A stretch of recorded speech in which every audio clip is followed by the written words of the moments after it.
কাটতে খাওয়া পুরুষ আর গাইটতে খাওয়া পুরুষের মধ্যে পার্থক্য আছে। বর্তমান জেনারেশনের মেয়েরা মনে করে কি যে যেই পুরুষে ব্যাগি প্যান্ট ফিনতারে, দামি দামি জুতা ফিনতারে, দামি সাংলাস চোখের মাঝে লাগায়া ফুটকির তলে একটা দামি বাইক লইয়া হুরুম তুরুম হয়ে চলতারে, এরাই মনে করে স্মার্ট পুরুষ।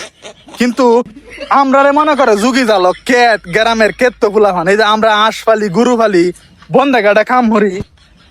আসল স্মার্টনেস যদি খুঁজতে যাই তাহলে আমি মনে করি যে আসল স্মার্টনেস এটা থাকে এই যে আমরার মতো পুরুষের মাঝে। কারণ এটা এই যে দিন শেষে হাঞ্জাবালা গড় ডুহি সকালে ঘুমের তুইটে বন্ধ কাটো কামো লাগে করি। আর এই যে ফুলা মানতে হুন্ডার কিনে যায় বাপের গলার মাঝে ছুরি ধরে, এই যে তো আল্লো লাগে বাপের বাড়ি শুরু করে।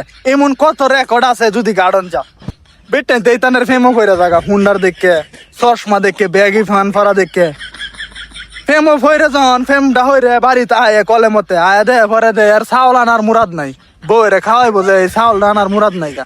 পরে বুঝগে বাইগে পরে দে আবার কি ডিবোর্স। হ্যাঁ তে স্মার্টনেস খুঁজতে দাও বইনা সারিরা, এটা স্মার্টনেস খুঁজছো না।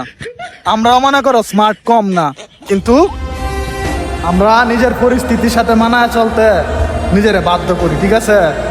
আমরাও স্মার্ট কম না, আমরাও ব্যাগে ভ্যান কিনতে পারি, হুন্ডার চালাইতে পারি, জাকারি আর হেলিকপ্টার দিলে বেটা হেলিকপ্টারে চালাইতে পারবো। স্মার্টনেস কার মাঝে খুঁজো? আসল স্মার্টনেস এটা থেকে এটা, ঠিক আছে? নিজের কর্ম দিয়া নিজে উপরে উঠাইছে আসল স্মার্টনেস।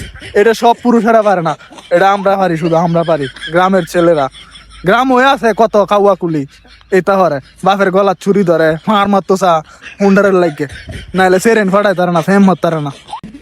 আর কি কইয়াম, কইবি কিছু? তা হেও কইতো না কিছু, দুঃখে জীবনটা শেষ।